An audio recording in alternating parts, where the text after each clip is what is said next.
Beowulf may be a tale from the so-called Dark Ages, but would that our own age of enlightenment could provide flames as bright?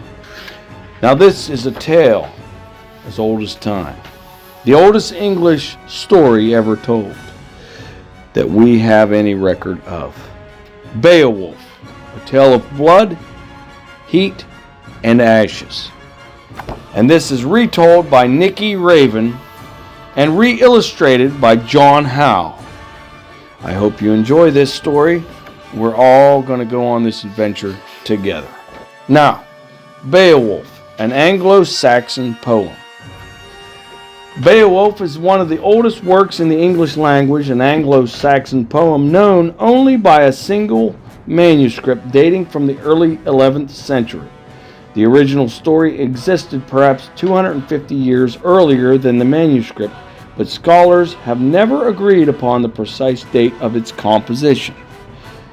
In 1731, that one extant manuscript was stored as part of Robert Bruce Cotton's collection in the Library of Ashburnham House in Westminster, England.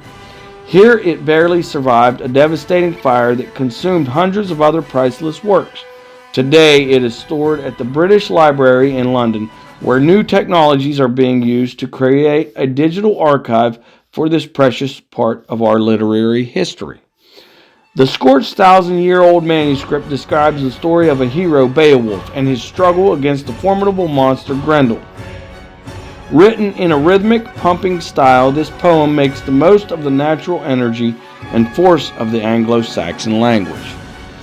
After the Romans left Britain in the 4th century AD, there were numerous invasions from the fierce warriors of Northern Europe, the Vikings from Scandinavia, and the Saxons from Germany. This was also a time when Christians settled in Northern Europe, bringing with them tales of new heroes. Beowulf is one such early Christian hero, one of a tribe known as the Geats, who once occupied part of southern Sweden. From these historical beginnings, the ancient tale of Beowulf emerged and has been passed down through the ages. The inspiring influence of this great work continues today, supported by more modern translations such as that of William Morris, designer and poet, in 1895, and the celebrated version by Seamus Heaney in 1999. Here in this retelling of the epic adventure, we focus on the most exciting parts of Beowulf's tale. We go back to a harsh time where dangers lurked at every turn. You are about to enter a world of tough men and merciless monsters. For this is a tale of blood, heat, and ashes. The story begins. It had lived in this stinking place for generations of men. As a topic, defeated and driven into hiding by heroes of other days, it had sought out this damp, dark, miserable place in which to fester and dream of revenge. It was a thing of nightmares, a creature of tales told to make children behave. A fearful, furtive thing, it lived in the damp lands, feeding on fish, frogs, and unsuspecting birds that came there thinking to be predator, not prey. But throughout these years, it had dreamed of a different meal. Occasionally a scent wafted across the mire, fueling those fantasies. And now the scent was stronger, closer. The urges were more powerful. The hunger grew, and the beast moaned in its sleep as its need for meat fought the fear in its cowardly heart. Chapter 1. Hrothgar's Hall. I had heard tales of Heorot, the hall of mighty Lord Hrothgar, but the sight of it exceeded all my imaginings. Ours was a wintry and violent land. Dwellings were built for defense against the elements and against raiders. Not that such defenses prevented our home from being burned to the ground or spared us the slaughter of our family. That's why we came here. My brother and I, we needed a home, and great lords always need fighters. I am Wiglaf. Then I was nobody, a boy from the Dane lands, full of sorrow and eager to fight. The hall was built at the top of a mound with a half-mile of cleared land around it. Beyond that, it was protected on 3 sides by the forest and on the 4th by the great river.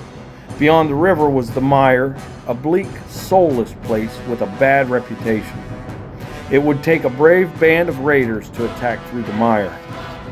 Whether it was the dark and the damp or thoughts of my lost family surfacing, the first sight of that great building sent an involuntary shudder down my spine, and I felt a trickle of sweat under my leathers and furs despite the cold.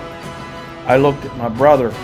He must have sensed my unease, for he smiled and clasped my shoulder. "How do you like your new home, Wiglaf?" he jested, and I was surprised to hear an edge of uncertainty in his voice.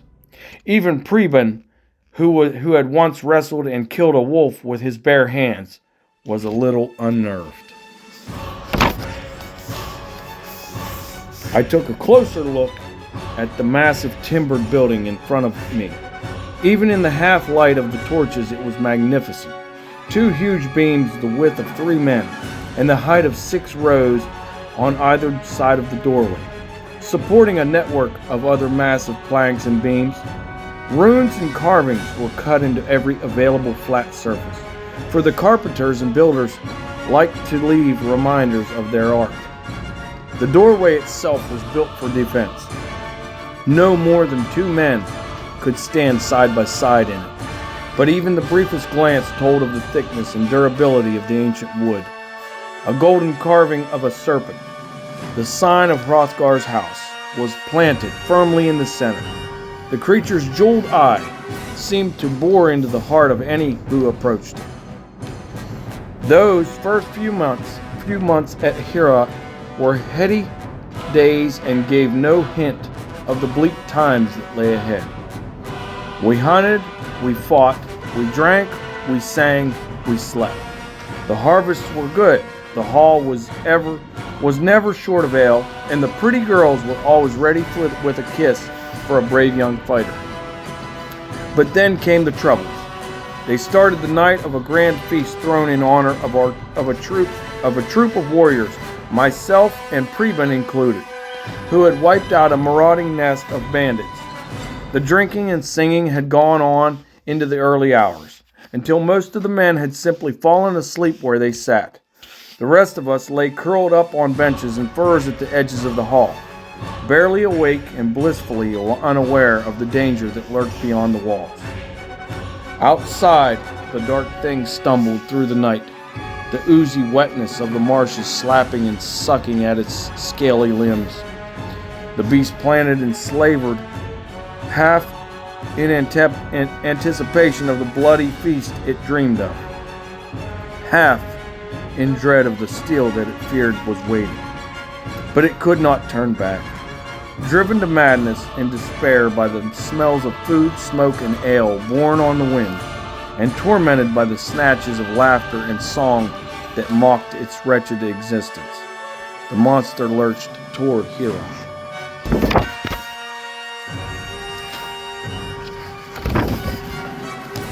Preben was in the group to take first watch and joined some others huddled around a small fire in the narrow entry passage that served as a lobby to the main hall. It was this group that bore the brunt of the beast's attack. I remember being awoken by the enormous crash as the beast beat open the front gates of Heorot.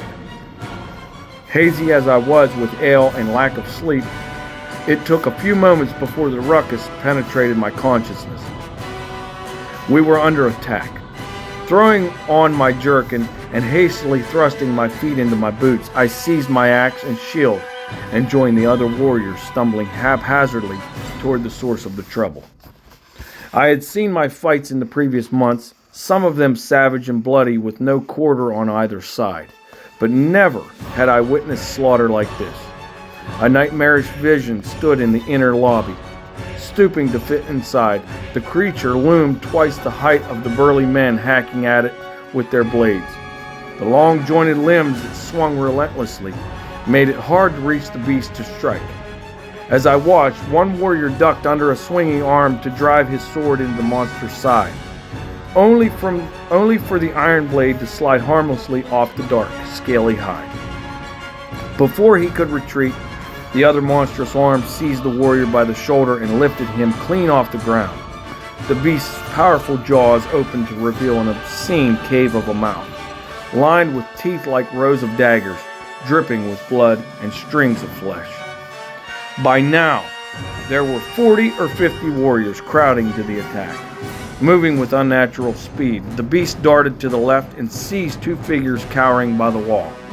Spinning around, it dashed for the hallway, slashing its way through the remaining warriors into the dark of the night. No one gave chase. No one even spoke for many minutes. The carnage was sickening. Torn bodies and limbs lay on the hallway floor like cuts of meat in a slaughterhouse. The smell of blood and fear and death filled the nostrils and emptied the soul. The creature lurched across the open ground, looking behind for a sign of the iron men giving chase, but none came. It slowed to a more regular lurching gait. The warriors under its arm were still howling and wailing. It didn't like the noise, so it crunched them with its jaws to stop the wailing. The noise stopped. Its appetite whetted, the beast came again the next night. This time we were prepared, armed and tense, not relaxed and stupefied with drunk, but the outcome was a little different. Our weapons made no impression on the beast's hide, and its strength, speed, and reach meant that any who tried to get close enough to grapple were shredded by its fierce claws.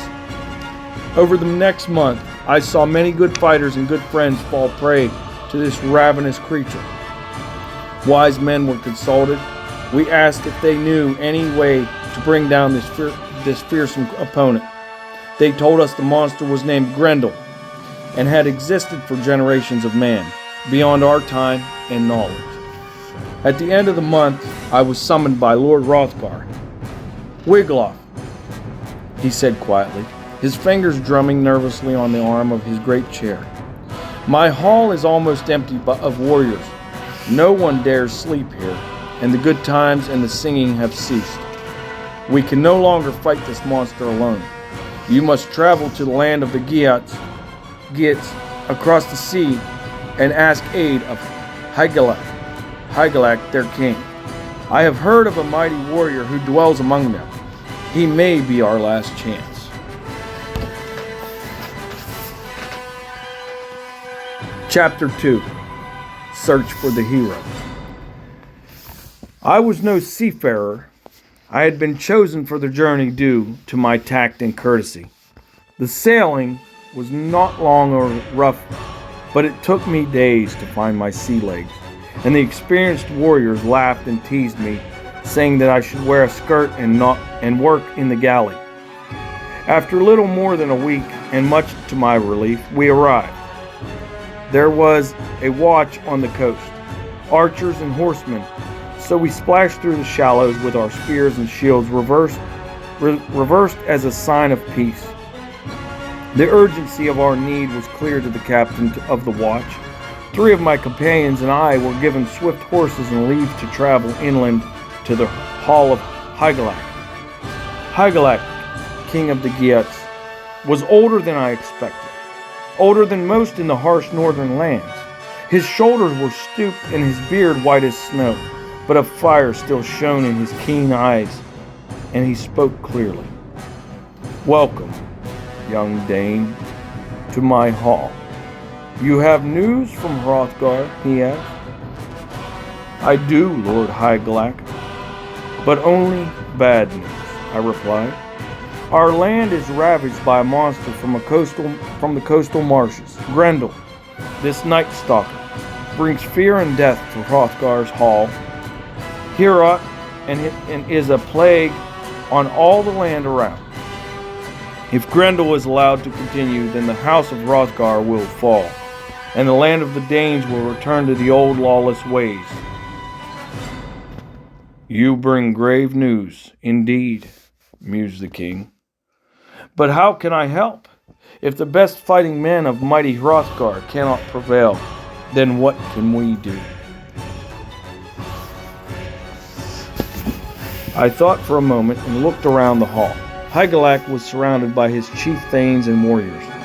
All were stern, seasoned men, but there was one, a young man who caught my gaze. Blonde-haired and gray-eyed like the rest, but with half a head more height and massive girth in the shoulders. He looked every inch a champion. The warrior caught my glance. He gave a small smile and took a pace forward. "I believe I know what is on this young man's mind," said the warrior. "I believe it is I whom he seeks. Did Hrothgar not instruct you to seek out a champion among the Geats?" It was barely a question, and I simply nodded by way of a reply. The king stood. "I cannot permit this, Beowulf. I am sorry indeed for the problems of Hrothgar, for he has been a good ally to us in the past. But I cannot spare my best champion in the cause of another land." "But you know my history, my lord king," said the warrior Beowulf, inclining his head respectfully toward his master. "There is blood debt to be paid here. My honor says I must go. And having brought peace to this land, I long to feel the salt of the sea wind on my lips again and smell once more the air of the land of my birth." The king's shoulders slumped at these words, and some of the sparkle in his eyes seemed to disappear. "You're right," he agreed, barely audible. "I cannot speak against the blood." I was intrigued by this exchange and eager to know more of this warrior. I had not long to wait. So quickly was the matter agreed that we were at sea again within 3 days. The return journey was made in haste with favorable winds and extra shoulders at the oars. Beowulf brought with him a band of his closest companions. Among them, his kinsman Wegmund, Scaife the One-Eye, and Hansio, a young warrior whom Beowulf had rescued in an earlier adventure, and who now followed him like a faithful hound. Aboard ship, Beowulf told me his history with the Danes. His father, Ecgtheow, a great who had fallen foul of the law, had taken refuge with Hrothgar, who was then but a young lordling under threat and short of allies. He had become Hrothgar's right-hand man, fighting alongside him as he sought to bring the rule of law and stability to the southern Danes. Ecgtheow had with him his young wife, and she bore him a son, whom they called Beowulf. While Beowulf was still a young boy of 6, a message from the court of the Geats reached Ecgtheow. He was summoned back to serve Hygelac and given a full pardon. Before he left Hrothgar's hall, Ecgtheow swore an oath that should ever the Danish king be in need, he and in turn his kin would come immediately to the Danes' aid. As I listened to Beowulf talk and learned more of the man, I was filled with hope. Here was an exceptional man, a natural leader, a true warrior. If any man could put an end to the devastation of the Night Stalker, it was this Beowulf. Such newfound optimism evaporated within an hour of landing back in Danish lands. The coast warden greeted us formally and courteously, but his eyes would not meet mine, and I knew something was amiss. As we neared Heorot, I called out to several of my battle companions whom we saw along the way. They acknowledged my greeting, but they too looked away hastily. Tales tell of a sense of foreboding. I knew now what they meant. Something was wrong, and deep down I knew what it was. My brother had always been one of the first into the fray. He was tough and fearless and seemed to believe in his own invincibility. But now, I knew that he was no more invincible than any of the others slain by this foul beast. At last we stood, the 15 Geats and I, in front of Hrothgar. "Beowulf," he began gravely. "I know, Lord Hrothgar," I replied before he continued. "I sensed it the moment we arrived. The monster." Hrothgar nodded. "Aye, the monster. But even in death, it may be that your brother showed us the way to defeat it." As the monster swung its arms, Preben got inside its reach and flung himself around the creature's legs, trying to bring them to the ground.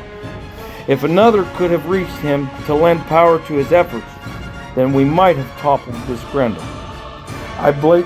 I blinked back my stinging tears and stepped aside to usher forth the champion of the Geats. "My Lord Hrothgar, this is Beowulf of the Geats. You will remember him only as a small boy in your hall, but here he is a man now, and come to our aid in fulfillment of his father's oath." At this, Hrothgar's back straightened, and he leaned forward in his chair with interest. "It is I, Lord Hrothgar, come to honor my father's blood debt," began Beowulf. "You were a strapping boy even at 6, but look at you now," said the king, and for a moment a ghost of a smile flickered across his grief-strewn face.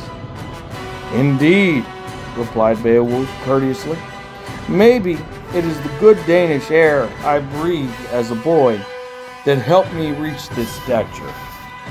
Hrothgar laughed and stood up. He stepped down from his great chair and clasped Beowulf in his arms. You are most welcome to Heorot, Beowulf. I only wish it were in better time." Beowulf knelt and kissed the old lord's hand. "I am here to bring back the better times. I shall bring you the head of this creature and return to my own land in triumph, or I shall not return at all." It was agreed that the Geats would rest that night and take up their vigil against the coming of Grendel the following evening. I walked the length of Hrothgar's estate the next day, persuading all I could to join me in sharing the watch with the newcomers.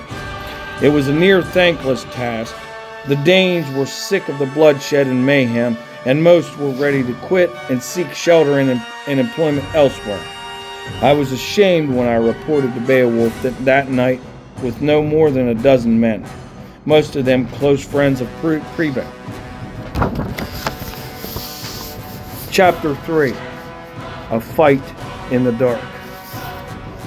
That first night of our watch, all was quiet, and the second and third nights were the same. Beowulf made use of the time, lost in thought, his head resting on his arms, as he lay on the long benches in Hrothgar's hall. On the fourth day, he called for long, sharpened wooden staves, such as might be found protecting a palisade. Puzzled, we gathered around as our new leader outlined his plan. Some objected, but there was something about Beowulf's manner that quieted even the most vociferous of the Danes. Our chance to put the plan into action came that night. In the dim hours, we heard the now familiar snorting around the portal to the hall. Drunk on its previous conquest, the beast threw its weight against the door. There was no need, for this time it was unbolted. Lurching into the hall, Grendel let forth a bellow of rage as it saw the warriors ranged before it and leaped toward the nearest with unnatural agility. The bellow turned to a furious and concentrated roar as the creature's assault met not with an ineffectual blade and the satisfying crunch of bone between its teeth, but with the iron-banded end of a half dozen staves wielded by hardened men who refused to quail before the Night Stalker's grisly presence. The beast turned and launched itself at the group of Danes I was leading. But again, met with a barricade of sharpened wood, the creature swung its long clawed limbs in vain, and its furious howls grew shriller and angrier. The battle seemed like an eternity of darkness and tension, but we kept our discipline, and eventually Grendel tired.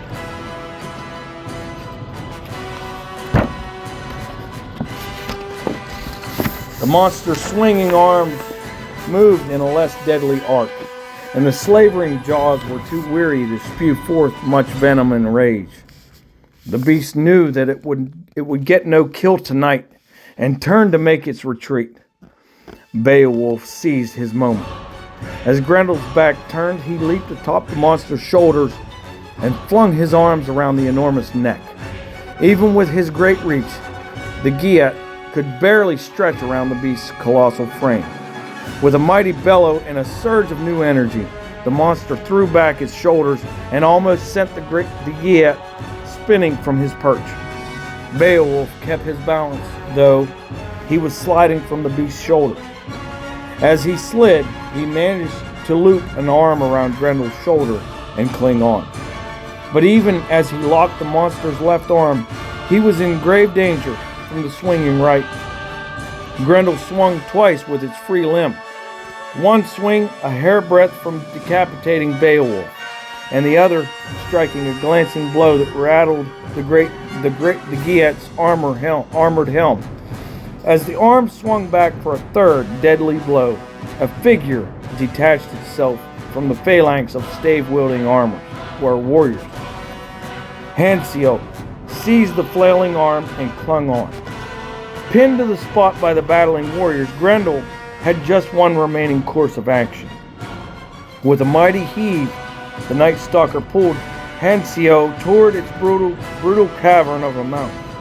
The young Geat stood no chance. No armor in the world could withstand those fangs. Hansel's last act was to ram his stave into Grendel's baleful eye, moments before the monster closed its jaws, and the warrior's blood spattered across the walls. The beast's howls, as it registered its pain, were piercing, but even they were drowned by Beowulf's deafening roar of fury as he saw the demise of his friend. Fired by anger and grief, the powerful warrior braced his feet against the mighty doorframe and pulled on the monster's shoulder with every last fragment of strength in his battle-weary muscles. Enraged and partly blinded, the monster recoiled and threw itself to the opposite direction. There was a gargantuan crack as bone and flesh parted, and stentorian howls of anguish issued from the beast. Grendel leaped out of the doorway before any of us could follow, and Beowulf, with all his weight propelling him the other way, was flung head over heels onto a bench where he lay, momentarily stunned. In his hand, still twitching in a ghastly, ghostly way, was Grendel's arm, scaly, sinewy, and severed. There was a momentary hush in the hall, part exhaustion, part disbelief. Then, with a mighty shout, the warriors surged forward to acclaim their leader. Beowulf struggled to his feet, still bewildered. He pushed away his admirers and walked to the broken body of Hansel, his young follower. He cradled the youngster's ruined and blood-drenched remains and closed the dead's staring, pain-filled eyes. This simple display of respect and affection quieted the onlookers, who were growing rapidly in number as news of the triumph spread throughout the holding. But soon the tongues were wagging again, and the questioning resumed. By the time Hrothgar arrived at the hall to greet the exhausted warriors, a huge throng had gathered, and wildly exaggerated tales of the fight were spreading. Hrothgar sat on his great chair with his counselor, Aschir, by his side. The sea of folk in front of him swayed noisily back and forth, but he waited patiently. The mass parted at last to make way for a small knot of warriors, Danes and Geats both. This knot parted too, to reveal one man carrying a grisly trophy in both his arms. Lord Hrothgar, said the warrior, I have failed you. Hrothgar appeared to mull over these words carefully for a while before replying. In what way have you failed me, Beowulf? I promised you the head of this creature that has plagued your hall, replied the Geat, masking a grin as he feigned deep sadness. But see, I bring only an arm. I think for now, Beowulf, Hrothgar said, we shall let him keep his head, for you have rendered him armless. Okay? Now, the warrior and the Lord continued to look at each other, the corners of their mouths twitching. Hrothgar threw back his head and roared with laughter.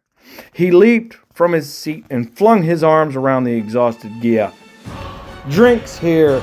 Drinks for the hero, the monster slayer, he shouted to his entourage, and hang our trophy for all to see. A huge cheer rang around the room, and the hubbub swelled again around the party in the center. It soon grew hot, and I still had the stench of blood in my nose, so I made my way to the great door. Dawn was breaking, bringing a magical glitter to the frost rime on the hard ground. The early light picked out a trail of black-blue slime where the retreating monster's blood had pumped from its gaping wound. Not for a long time had the morning sun felt so good. The pain was something the monster had never felt before. It had known misery and hunger and loneliness, but never this white-hot intense shock of ill-being. As it lurched away from the Iron Men's hall with its long strides, it heard an unfamiliar sound. It was its own breath coming in ragged gasps as its lifeblood ebbed from the cavernous wound in its shoulder. Somehow, it kept going, staggering through the mire and plunging into the stagnant waters above its home. Drifting rather than swimming, it was unaware of how it got from the water to the floor of the murky cavern. The creature's eyes opened, glazed and unfocused. Another pair of eyes, watery and large and white, stared back. The beast's last thought, as it slipped into unconsciousness and death, was of its mother. The celebration that followed that night was one of the grandest Hrothgar's hall had seen. The cooks labored from dawn till dusk under Ashir's supervision, and the singers and tale-tellers and other entertainers were summoned. Extra ale was begged from smaller villages and halls nearby, and 2 of the finest prize pigs were chosen to be roasted for the centerpiece of the feast in Beowulf's honor. Grendel's torn stump was soon sewn up and nailed above Hrothgar's seat for all to see. The cook's helpers spent almost as much time chasing wide-eyed children away from this freakish sight as they did stirring and chopping and fetching and carrying. The feast began not long after dark. The Danes were seated, and I was sent to fetch the Geats from their quarters. As Beowulf entered the room, all eyes turned to him. He walked forward down the ranks of seated warriors, and as he passed each table, those warriors stood, clashed their beer mugs loudly on the table, and stamped their feet in approval. By the time he reached Hrothgar's chair, the clamor was deafening. The tankard slammed in time as the Geat's name echoed over and over again in a rhythmic chant. When Beowulf reached the top of the hall, even Lord Hrothgar stood, smiling. The chieftain most powerful in the Danish land held his hands aloft for silence. It came eventually. Hrothgar stepped to the side of his great carved chair. He gestured to his ally to sit. "Tonight, my friend," said Hrothgar, "the hall is yours." Beowulf looked embarrassed, but he could hardly refuse such an honor. He nodded to Hrothgar and took his place in the great carved seat. The feast was long and noisy and hot, and it was a relief when all the food was gone and we were able to push back chairs and enjoy the entertainment. The songsmiths and the lore masters tried hard to outdo each other with absurd and inaccurate versions of the fight. As the last one quieted, a sharp voice piped up from Beowulf's left. "Which of these gaudy tales pleased you the most, friend Beowulf?" asked the voice. I looked at the speaker and frowned, for it was Unferth. Once Hrothgar's favorite, a fondness for ale, had reduced Unferth's worth and made him bitter and twisted. There was now an undercurrent to his words. "Be careful how you reply, Beowulf," I cautioned the Geat. "This Unferth thinks himself a wit and likes to bandy his words." Unferth fixed his weaselly eyes on me. "I would beware if I were you, young Wiglaf," he sneered. "Beowulf has a bad record for keeping his adoring young followers alive." One or two of the Geats sprang to their feet at these sour words, readily to remonstrate with Unferth. But Beowulf motioned them to sit. He took a slow drink and fixed his eyes piercingly on the spiteful Dane. "Your point is, Unferth?" "My point is that it seems you are happy to take all the credit for this triumph, when in fact it is your dead sword mate who should be receiving the accolades. It seems the great Beowulf is happy to let his friends die for him and enjoy the applause." Beowulf looked calmly at Unferth, but I could see he was struggling to retain his poise. Someone had to deflate the tension of the situation. "My lord Hrothgar," I started, "I beg your permission to add one more story to the evening's entertainment. Unferth is right that young Hensio should be given honor at this table. So I would honor him by telling how he came to be at Beowulf's side. A tale I heard from his own lips on the sea crossing." Hrothgar was wise and saw my plan immediately, nodding his assent. Hensio was a good young man, keen to learn and eager to please. He was turning into a fine warrior. He could even write and read a little, setting him apart from the others. One day his camp was raided, but Hensio was one of the fortunate ones. Knocked unconscious by a lucky blow, he lay stunned throughout the brief fight as the raiders ransacked and looted his grandfather's holding. His family was beaten and killed, and almost all Hensio's friends died in the fight. Hensio and 2 others were trussed and bound to be sold as slaves by these raiders. The scum were still celebrating a good day's work when a hunting party fell upon them. With only 3 companions, the leader of the newcomers led an assault on the heavily armed campsite and the violent bandits.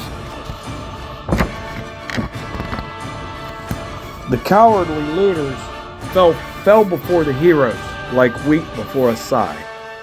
For this was Beowulf the Great, and at his back was Scaife the One-Eyed, his 2 swords flickering like tongues of crackling steel flame. The raiders would kill their prisoners rather than lose them, and Hensio's 2 companions were slain where they lay, bound and gagged. As the sword rose for a 3rd stroke, the fighter wielding it paused, and a look of amazement crossed his face. No hand held the huge axe that stuck from his chest, for it had been thrown a full 20 yards to sink itself into its target. The raider sank to his knees and made a low gurgling sound. Blood spewed from his lips, and he toppled slowly sideways dead. Moments later, Hensio felt his bonds loosened, and a voice said, "Follow, boy, stay close." Seizing the dead raider's sword, Hensio did as he was told. The odds still looked grim. One of the Geats was down, and the 3 remaining, plus Hansio, were surrounded by 20 or more fighters. Beowulf shrugged off his shield and hefted his great war axe in both hands. Hansio glanced at him. Beowulf had a strange but calm look about him, a look that held no recognition of danger or fear, and no inclination of the concepts of defeat and death. Scaife, the One-Eye, had a wilder look, his mouth pulled back in what could have been a snarl, but could just as easily have been a grin. The 2 looked at each other, nodded, and charged. The fight lasted moments, the moments it took for the 2 heroes to cut down half a dozen of their opponents, the moments it took for the rest to realize that this was certain death staring them in the face and take to their cowardly heels. This was how Hansio was rescued by Beowulf. Little wonder the youngster was all too happy to lay down his life to help his friend and mentor. I ended with a glare at Unferth, challenging him to mock, but he merely scowled into his beer and sat back. I caught Beowulf's eye, and he acknowledged me with an almost imperceptible nod of the head. With the good mood restored, the drinking and carousing continued. Hrothgar announced that there would be gifts for the Geats, and helmets and weapons were brought forth from the armory in payment for their courage. Beowulf tried to wave away the gifts, but Hrothgar was insistent. "This is a small price to pay for keeping my kingdom, my friend," he assured the Geat with a smile. "And tomorrow you shall have the finest gift I can bestow, a horse from my own private stables." With these words he clapped his hands, and the queen and the ladies of the court came forth with more gifts for the Geats. Jewels and finely sewn tunics were brought out, wrapped and scented by the queen's own hand. "Gifts for your women at home," she explained, "for by sparing their brothers and sons and husbands, they too have sacrificed for the Danes."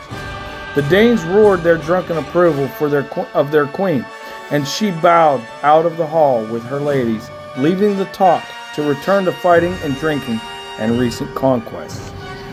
The next visitor was another female, but she announced herself very differently.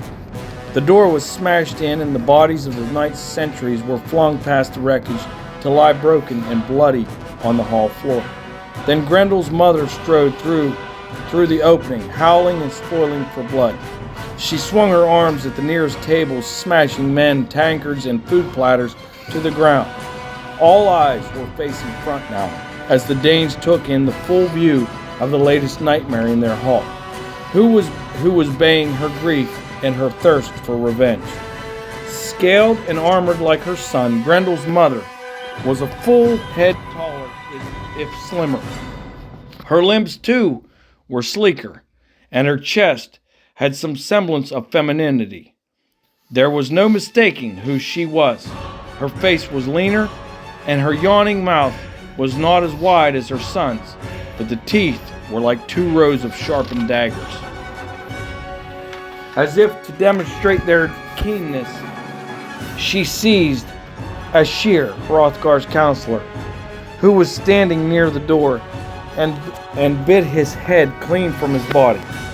She spat the unfortunate man's head out and greedily drank the blood from the headless torso. The beast tossed the body aside and seized 2 more helpless victims. Dashing their brains out against the wall, she strode off into the night, one under each arm, bellowing her fury. Hrothgar sat with his head in his hands, rocking back and forth, unable to believe that the ravages had begun all over again, and stricken with grief for his dear old friend. Everyone was shouting. Fear and panic had gripped the room. One man alone was calm amid the storm. Beowulf sat, impassive in his chair. He looked at Scaife and raised an eyebrow. Scaife grimaced and nodded in unspoken consent, then slipped quietly from his seat and out of the room. The Geat went to Hrothgar and lifted his head, holding it in his great hands. "I had begun to suspect as much, Lord Hrothgar. Your wise men are fools, he said firmly. They should have guessed. However inhuman and vile a monster, it must have had a mother. And however inhuman and vile the mother, a dam will always feel love for that which she nursed. But what are we to do, Beowulf? Asked Hrothgar faintly, almost pleading with the Geats. We kill her, answered Beowulf. Even now Scaife tracks the beast to her lair. She feeds at night, so we shall find her in daylight, when she is weakest. Grendel's mother dies tomorrow. The following dawn was very different from the one that had just passed. As if to reflect the changing mood, the sky barely lightened, and baleful clouds hung low over the land. Cold, soaking rain fell in wind-driven gusts, and the ground was damp and sodden and slippery. It was a grim party that set out behind Scaife toward the mire. The 14 remaining Geats were joined by the same group of Danish warriors who had helped with the defense against Grendel, with one addition. To my amazement, as we were ready to leave, another horse appeared around the corner of the hall. Astride it, a trifle the worse for the drink, but looking warrior-like and grim nonetheless, was Unferth, a round shield strapped to his chest and a huge sword strapped to his back. No fuss, boy, he growled at me as he passed to join the column of horsemen. It's too crabby and foul a morning for banter and wordplay. Beowulf, at the head of the riders, swung his horse around to identify the newcomer. He saw Unferth, nodded, and smiled his distinctive smile. That wasn't a smile. That done, he wheeled around once more, and the column set off. It took scarcely any time to reach the fringes of the mire, but crossing that foul place was slow going on horseback. The horses would lose their footing and slip into stagnant, sticky pools. Odd sounds would reach us out of the mist and startle our mounts. Croakings and hissings and noises suggestive of creatures better than left unseen. The trees and shrubs in that place were odd, contorted and stunted, and all covered with a brackish slime. Even in the cold, the mire made us sweat under our cloak, and the cloying smell of damp vegetation coated the nostrils and made our heads ache. It was a relief when the damp lands gave way to the dunes that heralded the coastline. It had taken only half a day to reach this place, but the horses looked as though they had traveled for twice as long, and even the most seasoned warriors among us were glad to be clear of the mire. The dunes were sandy, mixed with rocks and tufts of hardy grass, and the footing was still difficult for the horses, but they moved with a spring in their step now, sensing journey's end in the tangy sea air. We halted at a signal from Scaife, and the horses were tethered on the stubby grass. One Eye led us across the last stretch of dunes to a small point where the stream that ran through the mere created a waterfall. Beowulf looked at Scaife. Scaife shrugged and pointed to the churning waters in the large pool below the fall. In there?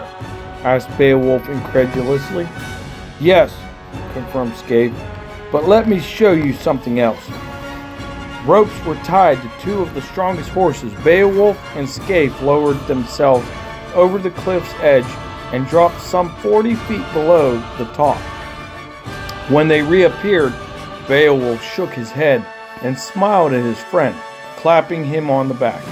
Scaife has seen a cave, he called to the rest of us, way down below, just above the waterline. You can't see it from here, but it is here. So how did Scaife see it? I asked, raising an eyebrow at the enigmatic warrior. Because I looked for it, One-Eye answered for himself. The beast was heading home. That much was clear. She plunged off the cliff into the water, and I could not conceive of any reason why she would kill herself, so I assumed she was continuing her journey home. Nothing about her physiognomy suggested that she could breathe underwater, so I guessed there must be a dwelling place of sorts above the level of the pool below. One of the warriors gave a low whistle to show he was impressed. I nodded in agreement. Brains to go with bravery, Scaife, I said, smiling at One-Eye. A dangerous combination. Scaife shrugged again. Beowulf laughed at his phlegmatic friend, and then his expression turned serious. My friends, I thank you for accompanying me, but from here I must go on alone. As the warriors, both Danish and Geat, began to protest, Scaife interrupted. How long can any one of you hold his breath underwater? He barked. The cave is a long way below the higher level of the pool. To climb down would be impossible. The only way to reach the cave is to swim down. The only man with lungs big enough to make the swim is Beowulf. He must go alone. There was silence. None would admit it, but mixed in with the guilt of having to leave the honors of battle with our leader once again was a sense of relief that we didn't have to undertake what could be a suicidal mission. The ropes were hauled up and repositioned close to the head of the fall. Beowulf prepared to enter the water. Scaife handed him a cloth soaked in oil to coat his arms and legs. It would protect him against the cold water. Beowulf looked at the weapons strapped to his horse. He turned frowning. Is there any benefit in taking a weapon? He asked aloud, though the question was for himself. There may be in this one, replied a voice. Unferth had unstrapped the huge blade across his back and offered it to Beowulf. This was given to me many years ago by a wise man I met on my travels, far to the south of here. A generous gift, Unferth, replied Beowulf, but I could never swim carrying this, and no sword can harm these creatures.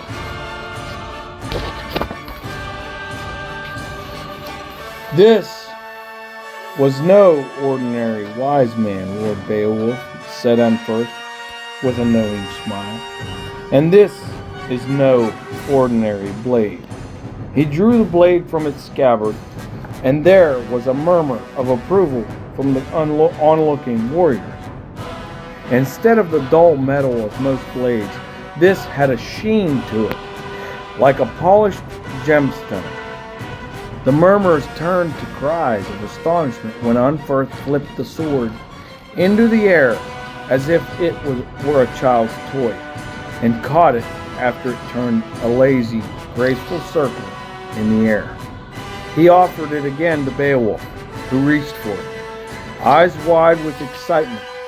He held the sword up and looked along its length. Perfect, he said. He paused and looked at Unferth, a notion of suspicion in his glance. Why, Unferth? He asked, puzzled at the old warrior's change of heart. There was once a warrior like you, replied Unferth cryptically. He was considered one of the finest warriors in the Dane lands. Head and shoulders above other fighters, everyone praised him and roared their approval of his deeds until he grew vain and proud. His vanity made him lazy, and he lived on tales of his deeds rather than new deeds. And he began to hate himself and call himself a coward. He became bitter and a shadow of the man he once was. An old man now, when he sees young warriors at the height of their power, he feels shame and guilt and says harsh things to mask his feelings. He would have you know that you are the finest he has seen." Beowulf didn't reply. Instead, he took a pace forward and grasped the older man in a fierce clasp. He drew back and looked Unferth in the eye. "The weak ones sit at home waiting for news, Unferth," he told him. "Only the boldest and most courageous followed me here." Soon, Beowulf stood at the edge of the cliff, his watery destiny below him. Without a backward glance, he grasped the rope and lowered himself over. The rope fell short of the pool by a few feet, and Beowulf had to drop into the freezing waters. He didn't hesitate. We saw the last heave of his shoulders as he drew a deep breath into those gargantuan lungs, and then he fell. She saw him enter the water, her eyes accustomed to the murky blue-black depths. His movements were strong and purposeful, betraying none of the fear these creatures usually showed. She knew in her heart that this was her son's killer, and she thirsted for revenge. The sea serpents with which she shared the scraps of her kills moved to intercept the warrior, but she knew they would be no match for his courage and his keen blade. He battled his way through the monsters. She could see his face now, strong and proud, even with the strain of holding his breath. The blood of the serpents added a purplish ichor to the waters, and she lost sight of the warrior momentarily. The hag peered into the gloom, searching for a sign of the warrior's approach, not daring to hope that he might have fallen to the serpents. She sensed rather than saw the movement to her left as he hauled himself from the water into the cave. He was cunning as well as strong and brave. There was silence as the warrior rested patiently, drawing the air back into his burning lungs. She crouched lower, feigning sleep as she approached from the far side of the cave opening. She heard him take a few paces back to avoid being seen, and heard the hiss of his breath as the dim sunlight caught the interior of the cave. The bones and the carcasses of her kills decked the floor. The hag grinned fiercely to herself as she realized the warrior must have recoiled at the sight of the bloody remnants of his friends. She heard him exhale again softly, composing himself, and then again the soft tread of cautious feet on the stone floor. He was close now, and he paused. She knew he must be unsheathing his blade, and felt for her own, concealed in her lap. She felt the breath of air as the warrior rushed the last few steps, heard the sweep of the sword, and exulted at the grunt of surprise as her weapon came up, swift as a darting fish, to catch his killing stroke. She was on her feet with remarkable speed and aimed a kick at the off-balanced fighter. Another grunt of surprise as she caught him in the midriff made her cackle with excitement.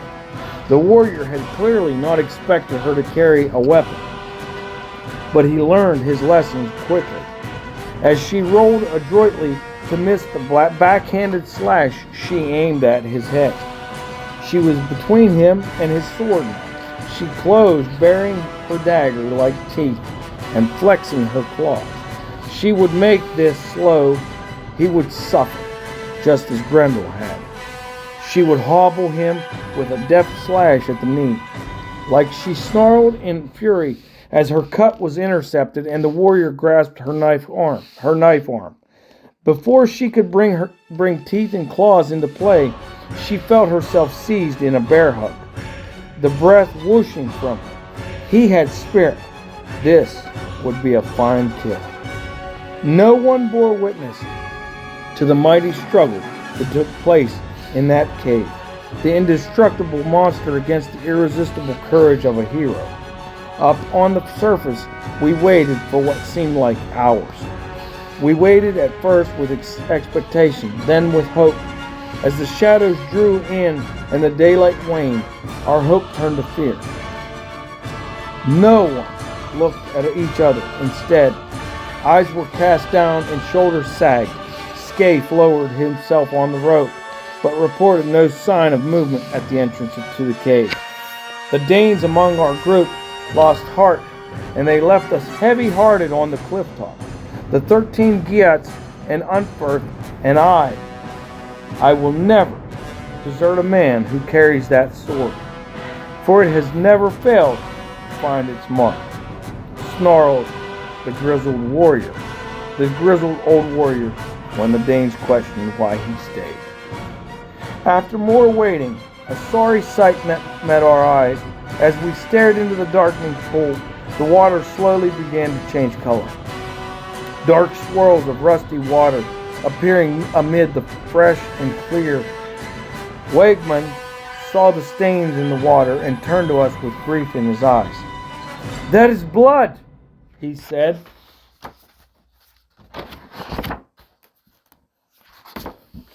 "Aye," replied Scaife, but whose?" Without another word, One Eye swung himself over the cliff's edge, using the same rope that Beowulf had used. Sensing a purpose in my cunning comrade, I persuaded the Geats to tie up another rope and lowered myself over alongside Scaife. We hung there, hovering a few feet above the water, peering into the depths. After a few moments that seemed an age of a man, Scaife shouted to me and pointed at the water. Amid the churning dark brown patches in the water, a series of bubbles was rising to the surface. The bubble activity increased, reaching a crescendo of froth and fury shortly before an arm shot out of the water, clutching something that resembled a brown sack. Beowulf's body followed the hand, coughing and spluttering and shaking the sack at us. Scaife wrapped his legs around the thick rope and flipped upside down, holding his hands out to Beowulf. Beowulf, still fighting for breath, slung the brown sack in my direction and forced himself upward out of the water to cling to Scaife's outstretched hand. I caught the sack, looked up, and bellowed to the Geats on the cliff's edge. "Pull!" I yelled, but my words were lost in the blustery winds above the churning pool. Fortunately, the Geats had seen everything, and strong hands grasped the ropes and hauled us to the top of the cliff.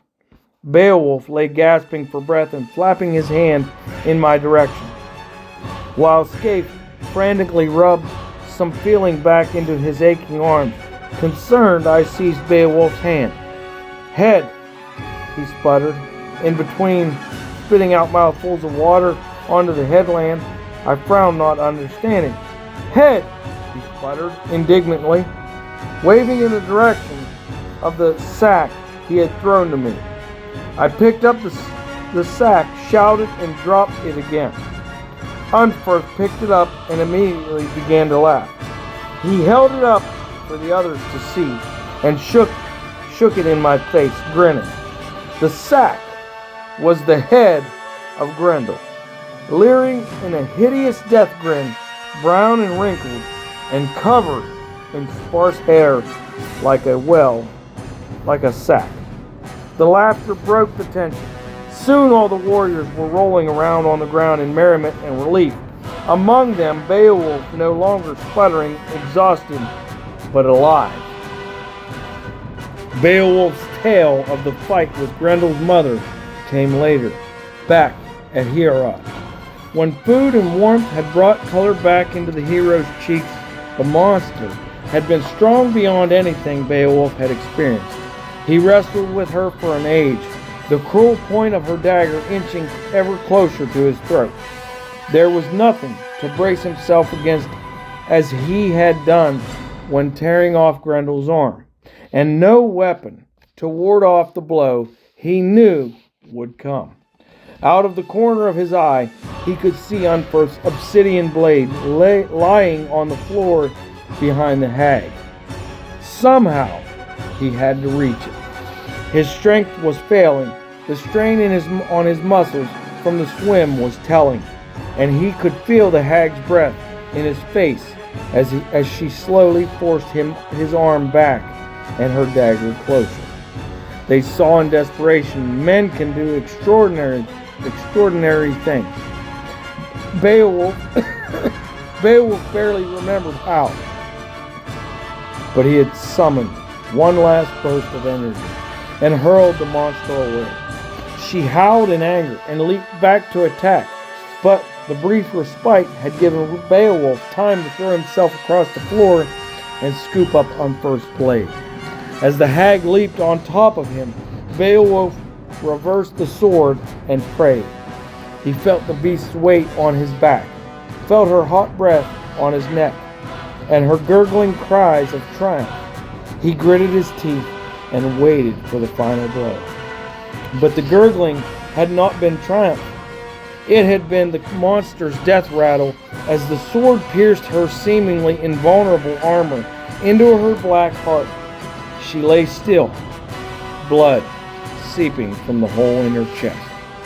It took much of Beowulf's remaining strength to drag himself from under the monster's corpse, and more still to wrench free Unferth's sword. As she staggered back toward the cave entrance, he noticed another mound on the floor at the side of the vast damp dwelling. It was the corpse of Grendel, cold, grisly, and stinking. Remembering his promise, the Geat brought Unferth's sword down on Smoke Grendel's head from his body. Here at last was the trophy for Hero. Beowulf took one last great lungful of air and clove the water below the cave, clutching the head in one hand. It was another hard swim, but his heart was lifted, and it seemed only moments before he broke the surface of the water and sucked in the fresh air again. Chapter 5. Honor and Peace. There was no victory feast that night. We were too exhausted, and the memory of the previous night's premature celebration was still fresh. Beowulf declared that the Geats would stay a full month to ensure that no further evils threatened the peace of Hero. To while away the days, Hrothgar announced that games and sports would be held in Beowulf's honor. The hero himself declined to enter, to the relief of many of the warriors, and Scathe, unsurprisingly, proved himself a master with the sling and throwing dagger. I redeemed the honor of the house by beating the Geats in the horse race. Last, a great drinking contest was arranged between the Danes and the Geats, 3 from each band. 2 hours later, 5 men snored loudly under the table while a triumphant Unferth chattered away as though he enjoyed nothing more than a sociable ale with friends. At last, the time came for the Geats to depart, and a feast was arranged unlike any the hall had ever seen. Hera was awash with banners and decorations and tributes, and the cooks worked twice as hard as the last time to ensure that everything was roasted and baked and broiled on time. All the warriors scrubbed and polished their best tunics and armor, and the womenfolk sewed trim and lace onto their finest robes. The evening progressed much as the last feast had. The Danes took their seats and thundered their applause as Beowulf and his comrades entered the room. As they strode through the hall, Beowulf seized an embarrassed Unferth and raised his arm aloft so he could take his share of the applause. As Beowulf neared Hrothgar's seat, the old lord smiled and stood. The hall quieted. All right. On this occasion, there's no need for me to leave my seat. Beowulf, you have your own. With a flourish, Hrothgar removed a cloth from the seat next to his own to reveal a chair carved with elaborate scrollwork. This chair, proclaimed Hrothgar, carries in its frame the tale of your struggle against Grendel and his foul mother. Each panel details part of that battle, so that long after we have gone, people can read the etchings and marvel at the deeds of the great Beowulf. The Danes roared their approval, and roared once more when the doors opened and the queen entered with her ladies. 4 of the ladies glided forward and laid down a parcel on the table in front of Beowulf. The queen drew back the ties on the parcel and opened the wraps. All eyes strained to see what it contained. And there was a gasp as Beowulf held up his gift.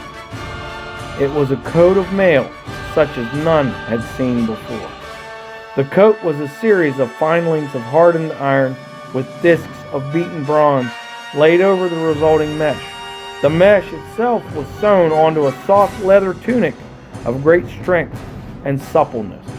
It was a gift without peer and beyond value.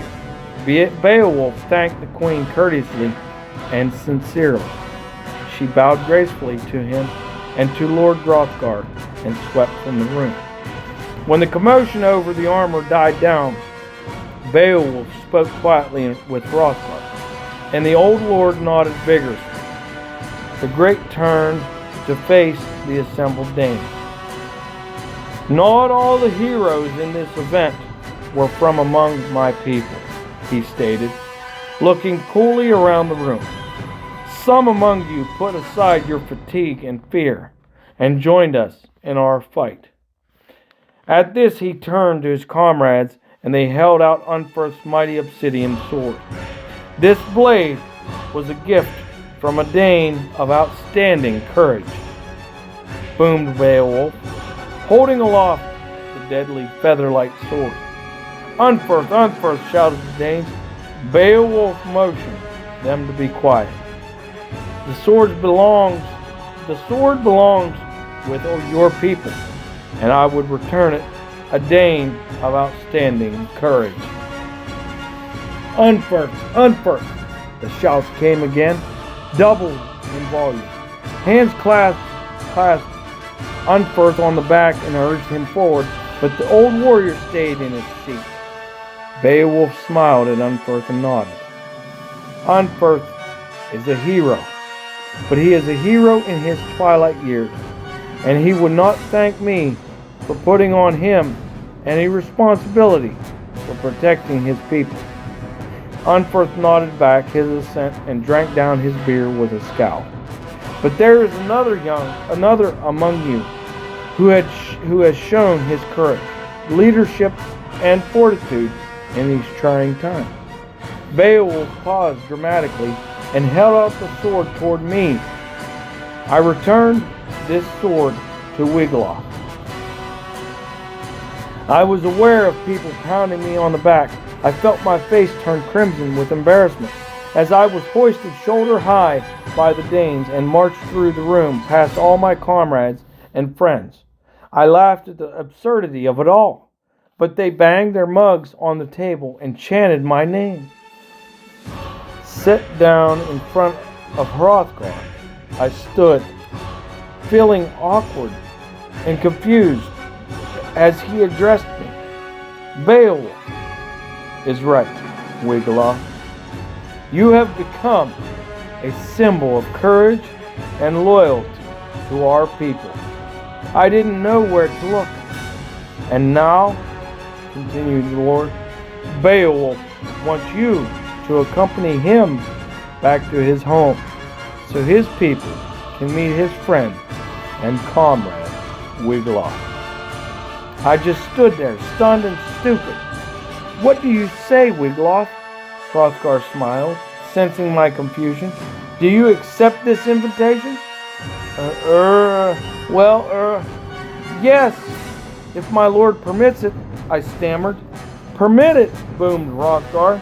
I insist you go, man. I will have these Geats know that we too have our men of wit and bravery. The rest of the night passed in a haze, and the next day in a blur. I barely had time to say farewell to my friends before I found myself waiting into the surf to board Beowulf's ship home. Alright? It was 5 years before I returned home. The old king, Hygelac, was delighted at Beowulf's return, for his health was failing and he wanted to see his kinsman before he died. I saw 2 kings of the Geats die, for Hygelac's son fell in a sea battle against pirates from the Icelands the following year. The old man had no more offspring, and the kingship could have been passed on to any of a number of cousins and nephews. But there was one obvious choice among these more distant kinsmen, and the advisors and counselors begged Beowulf to take the throne. Reluctantly, he agreed, and there followed a period of peace and prosperity in the great Geat lands. Beowulf was just and magnanimous to those who obeyed the law, but fierce in punishing those who abused his tolerance.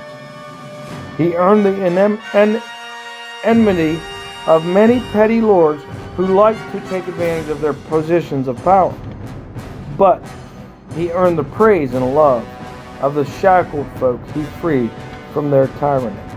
I joined him on many of his forays into the country to bring order and justice to the land.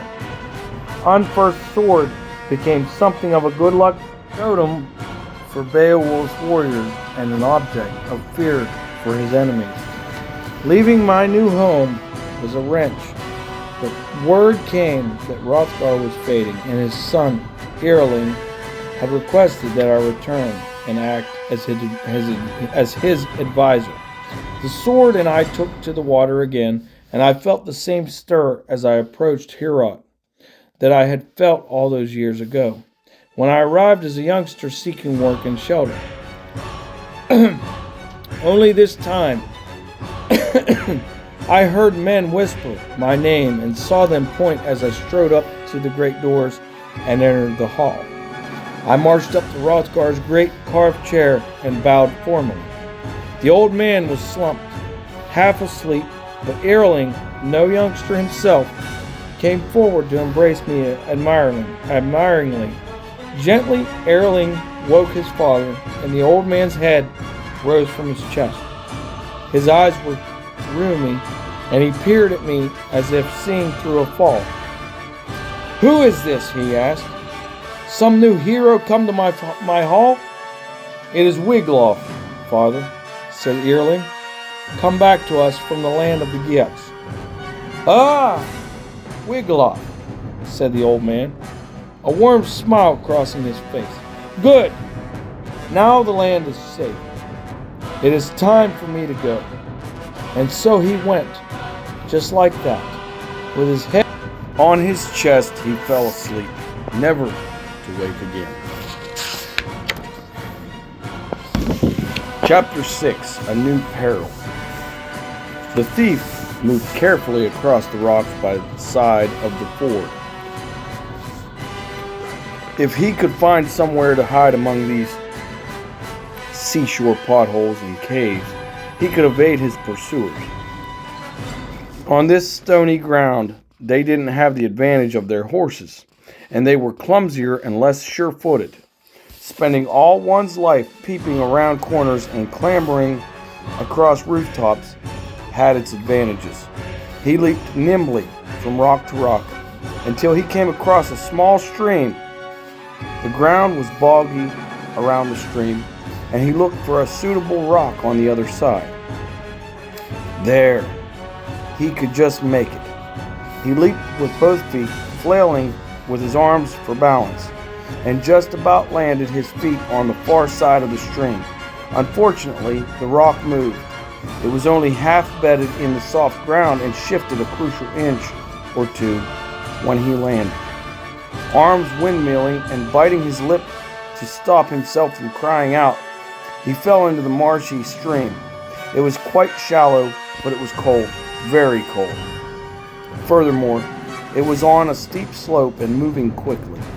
He tried to grab for the bank but missed and was carried, slithering and sliding on the scree of the stream bed. Down he tumbled, lurching first one way and then another, but never close enough to the bank to stop the downward momentum. The light was dim, but the thief could use that. The bank ended just ahead, and he would be carried over the cliff.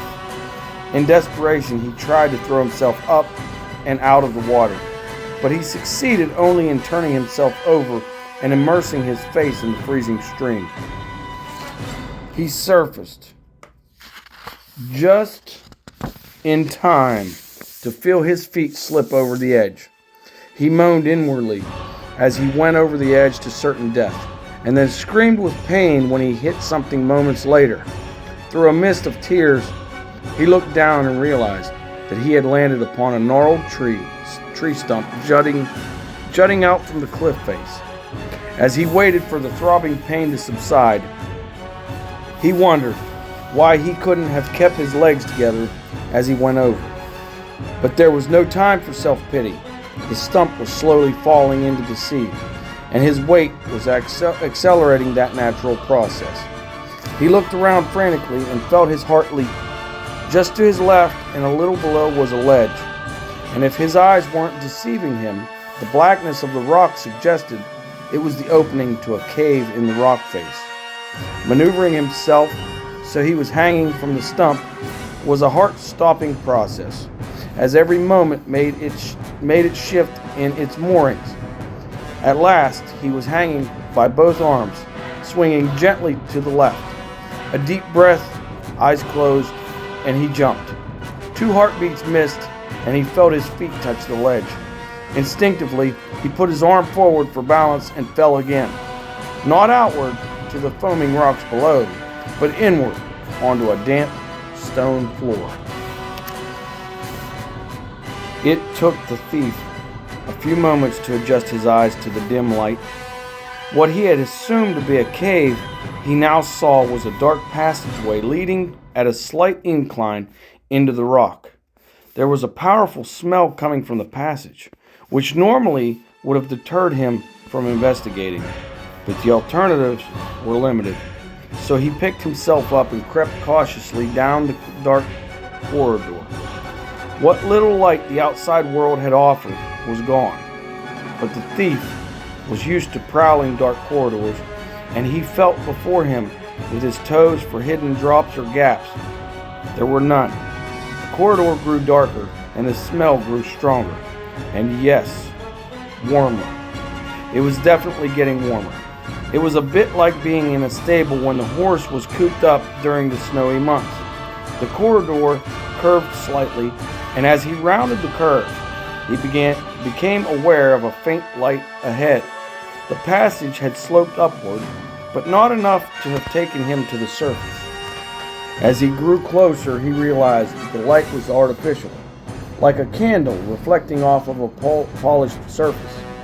His heart beat faster as he realized there was a cave ahead. He almost forgot to feel with his toes, and only just kept himself from falling as he reached a ledge above the cave. The light he had seen was reflecting off of a polished bronze goblet. The goblet was at the edge of a large pile.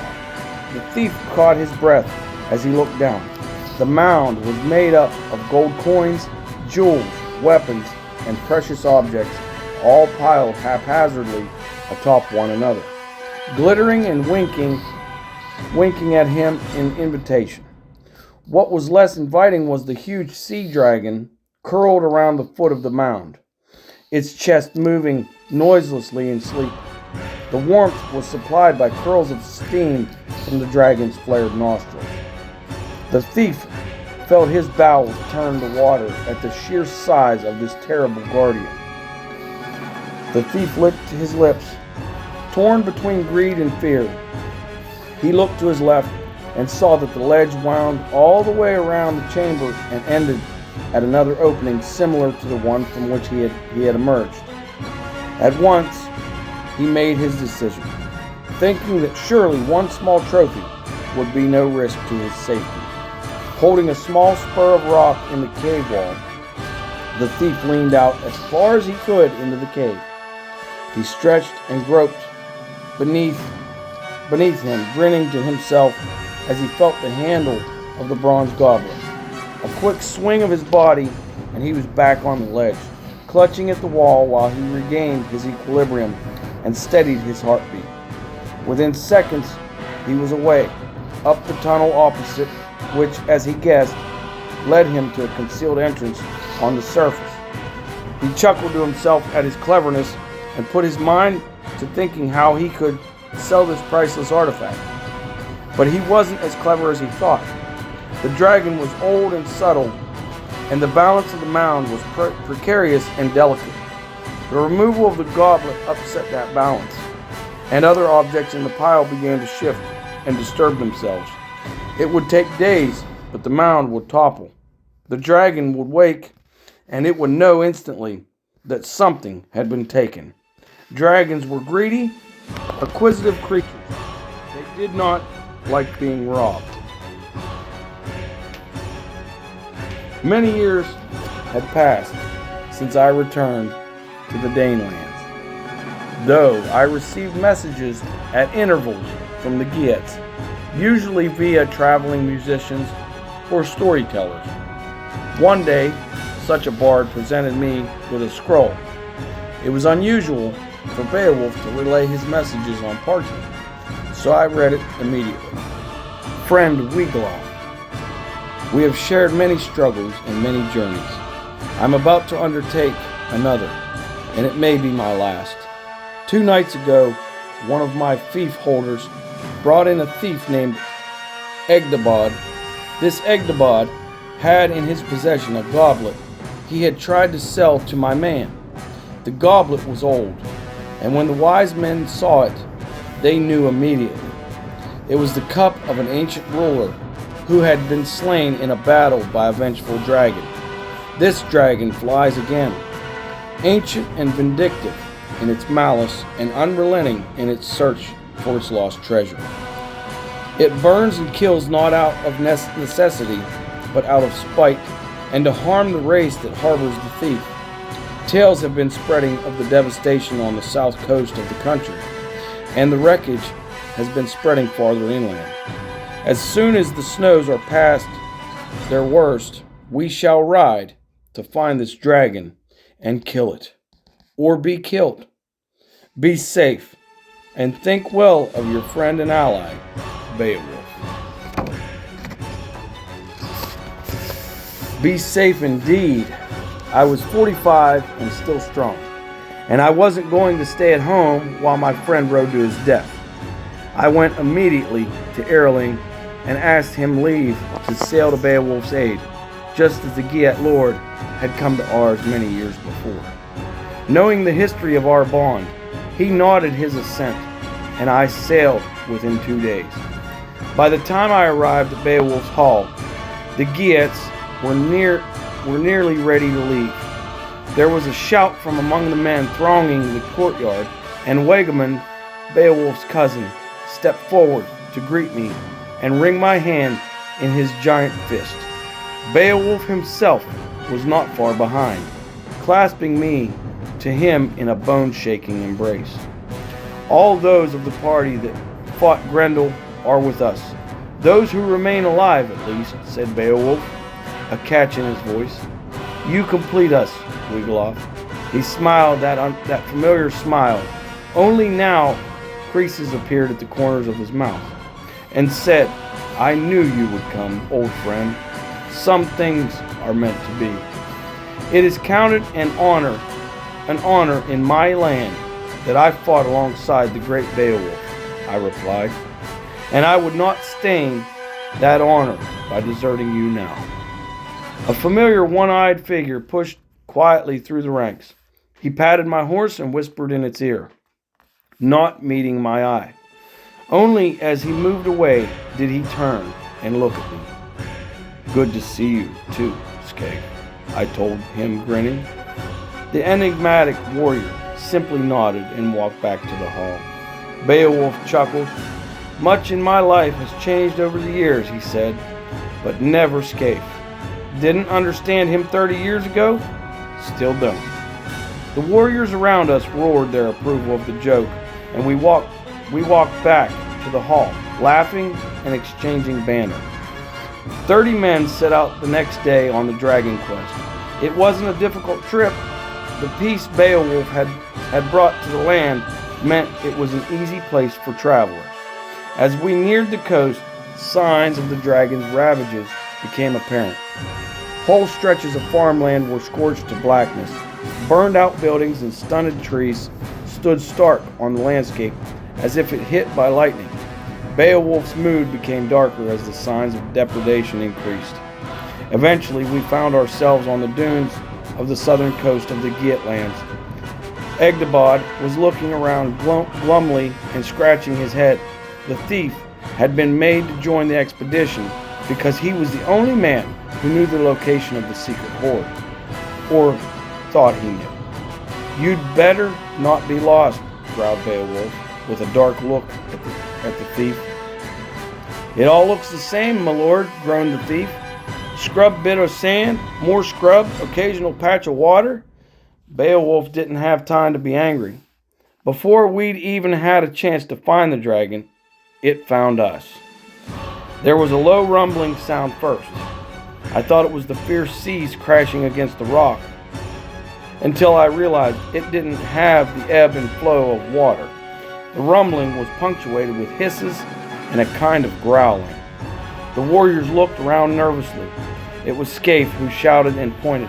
Not 100 yards from us, a great gush of steamy air rose above the cliff top. Moments later, a snout followed, and there were gasps of fear and awe as a long-scaled body came after. Finally, the tail, forked with and lashing furiously in all directions, was whipped over the cliff's edge. The beast glowered at us as we stood, huddled together, swords drawn in a futile gesture of defiance. Until that moment, this was a band of men who laughed at fear. These were hard men, men who had seen death and slaughter and carnage and destruction. These men had stood toe-to-toe with the monster Grendel and with that creature's fearsome mother. But when this dragon raised its head and pierced them with its baleful eyes, they quailed, and when a blast of fire billowed from its mouth, they broke and ran.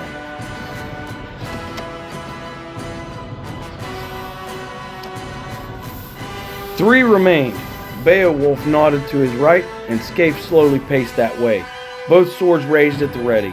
I took my cue and moved away to the left, my shield in front of me, and Unferth's great sword in my other hand. We took a pace forward, the three of us, but it was only at Beowulf that the great sea serpent stared. It knew where the real threat lay. Step by step we approached the dreadful monster. I could hear the hammering of my heart.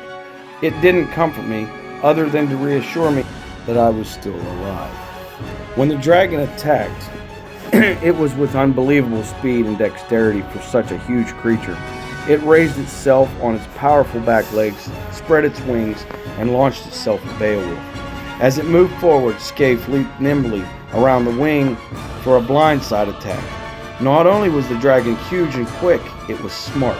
Anticipating Scaife's move, the dragon uncoiled its huge spiked tail and caught the warrior amidships. The force of the blow knocked Scaife clean off his feet, and I watched in horror as his head caught a sickening blow on a rock. Scaife lay still. I made a tentative move to the dragon's right. The creature gave me a dismissive glance and belched a ball of fire from its mouth. Just in time, I brought up my shield. It saved me, but it was now charred wood, and my left arm exploded with pain. "Wiglaf!" called Beowulf about the din of the dragon's roar behind me. As the dragon spat another fireball at me, I rolled back toward Beowulf, coming to my feet behind his broad frame. The sea beast brought its gaze back to the hero, a look of malevolent triumph in its eyes. Drawing in a deep breath through its nostrils, the dragon aimed a huge flaming blast at Beowulf. Beowulf put his shield in front of his face, with much the same result as I had. but his body remained unburned. The armor gifted him by Hrothgar's queen all those years ago had withstood its sternest test. Lowering the useless shield, Beowulf hurled his war axe at the dragon's still open mouth. Bellowing in pain and fury as the axe bit into the roof of its mouth, the dragon reared on its mighty hind legs as it prepared for a final lunge. Shrugging a charged shield from his arm, Beowulf didn't wait for the dragon to attack, but flung himself around its neck, dragging its head down to hack at it with his sword. The huge span of the sea monster's teeth clamped on Beowulf's back and bit clean through the mail. Roaring in triumph, the beast threw back its head and reared again on its legs. This was my only chance. I sprinted forward, and with all my strength I plunged Unferth's unbreakable sword into the dragon's belly. It was all I could do not to get crushed to death as the serpent writhed in frenzied agony, tossing Beowulf to and fro in its mouth as it sought the source of the pain. Chapter 7. The End of an Age. The dragon's wound was deep and mortal, and the thrashing didn't last long. With a final groan and a puff of smoke, the sea dragon crashed on its side dead. As it fell, its mouth opened, and Beowulf was spilled out, his body broken and bleeding. I crawled it was the best I could do, over to where Beowulf lay and took his hand. To my astonishment, his eyes opened, and he turned his head a fraction and smiled weakly at me. "It is over," he said. "Yes," I assured him, "the beast is dead." "Not the beast," choked Beowulf, coughing up bloody spittle as he spoke. "Me, I am done. It is over."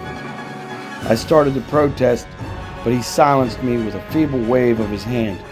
A shadow loomed over us. I looked up, frantically reaching for a weapon, before I realized that it was Scaife, blood pouring from a head wound, who stood looking down at his dying friend. "Scaife," asked Beowulf urgently. The warrior knelt to hear. "I would have you." "No," preempted Scaife, "not me, old friend. I have a mind to spend the rest of my days traveling. Let it be Wiglaf. He is trusted by our people and will lead them well." I was confused. What were they saying? Beowulf fumbled at a chain around his neck. He beckoned me forward, and instinctively I leaned toward him. As I did so, he dropped the chain around my neck and slipped into peace. When the rest of the troop found us, they hung their heads in shame to realize that their lord had died facing a beast they had dared not. One by one, they acknowledged me, a foreigner, as their new lord. Beowulf's body was placed on a makeshift bier strung between two of the horses. His axe and sword were retrieved and taken along with us. As we traveled slowly back to the Hall of the Geats, news went before us of the hero's demise, and in every village people lined the path to pay tribute to their fallen lord. At the hall, there were tears and sadness at the passing of so great a leader. I ordered the preparation of a great funeral feast and the making of a formal bier on which to send Beowulf to his final rest. When the time came, 6 strong men carried the ornately carved bier. I led the way with Scaife, and we carried our friend down to his warship in the harbor. The bier was placed on the boat, and the torches prepared. After a few words, no great speeches, for Beowulf was one for deeds, not words. The kindling on the deck of the boat was lit, and it was allowed to slip from its moorings on its final journey. An hour later, I sat with Scaife by my side, watching the boat drift out to sea, burning brightly, the flames having caught the sweet oils, drenching Beowulf's shroud. "We shall never see the like again," I observed. "We have no need," answered Scaife, enigmatic to the last. I looked at him and raised my eyebrow. "The dragon was the last of the beasts of legend," he continued. "The time for warrior heroes has passed. Man now need fear only his own inhumanity."